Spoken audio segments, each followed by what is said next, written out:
Hey everybody, it's Shadowstar and Crystal here for another review of Legends of Tomorrow. And it's Night of the Hawk, an episode I actually really enjoy. Yeah, it was pretty good. I don't know what it is. I don't know quite what it is, but I feel like this, to me, is where Legends starts to click. Like, if you look at the episodes before, they're alright, but the show was still kind of finding its way. I feel like this, although there's still some weak points, it definitely feels like what we're going to become to know Legends as. Yeah, like the whole getting into it in that time and taking on a role and whatever and disguise. And I feel like they also make a lot more jokes and are having a bit more fun with it, which is what Legends starts to do. Because for the first few episodes, we weren't actually having that much fun like Legends usually does. Oh, yeah. So this is, I feel like this is starting to click into what Legends does. And it is nice to go. I don't know why, even though the 50s isn't that great, I don't know why, I always enjoy when there's a show that goes back to the 50s. Like, yeah, 60s, 70s are fun too, but there's something about the 50s. Yeah. Maybe it's just because we've seen shows like Back to the Future and other shows. Who knows? Yeah. But like always, we got a bunch of stuff. We still do have a little bit of the fallout from last episode with the whole Snart and Rory thing, because obviously Snart did that thing at the end of last episode, and now it was only really brought up because Jax was worried about how much we can trust Snart, and then in the end he was like, "Oh, I'm sorry I said that because you said." And a little bit like when he was partnering up with Rip, and he says, "There's only one partner I have."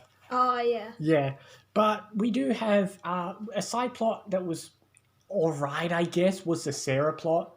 Yeah. For once, the Sarah plot wasn't actually one of the better plots of the episode in my mind.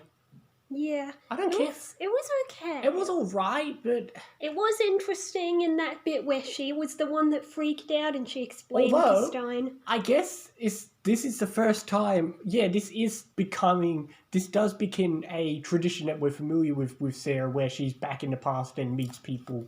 Yeah. Yeah, she does that a few times. She just wants to seduce all the women in time. Yeah, but whatever, we had that little bit. We did get some nice comedic moments between... That's the thing, the comedy was ramped up a little bit. We got some nice little comedy moments between, like, her and Stein and Jax and Stein. Mm-hmm. Like, we're in a diner and all that. So those were some nice scenes, too. Yeah. But, yeah, we do have the whole Ray and Kendra stuff, because they're a couple, but now we've got Savage here and all that stuff, and... Yeah, and of course with the 50s comes a lot of racism towards both Jax and Kendra.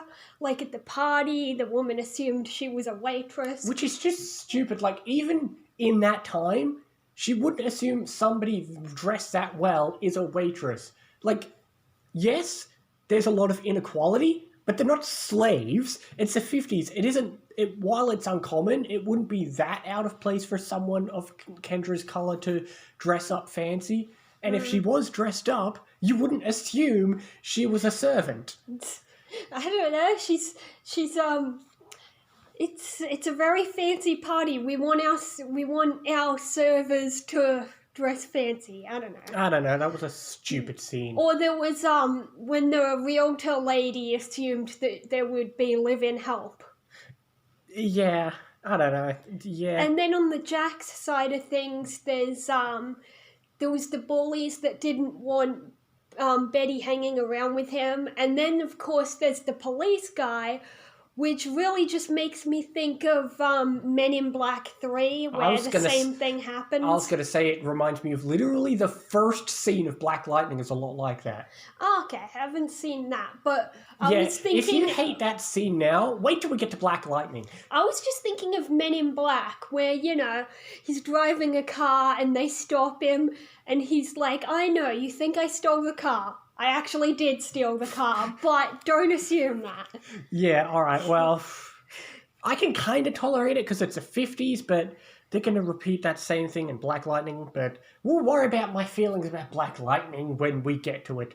Thankfully, we don't have an audience, so nobody can call me racist yet. Maybe we will by the time we get to Black Lightning. But enough about Black Lightning and that stuff. We did have the actual plot of the episode where we had the whole fake hawk things, which, it was alright, I guess. Yeah.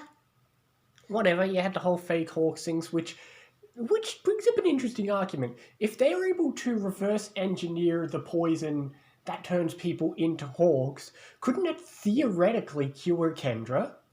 If she wanted to be. Wouldn't it be a smart idea? Kendra, it wouldn't be that bad. She would just go back to... Wouldn't she just presumably go back to being a person? She'd have one life left, which is, alright, fine, she gets one life. But then there's no life for Savage to take, so... Does Savage die if he can't take life from Kendra and Carter?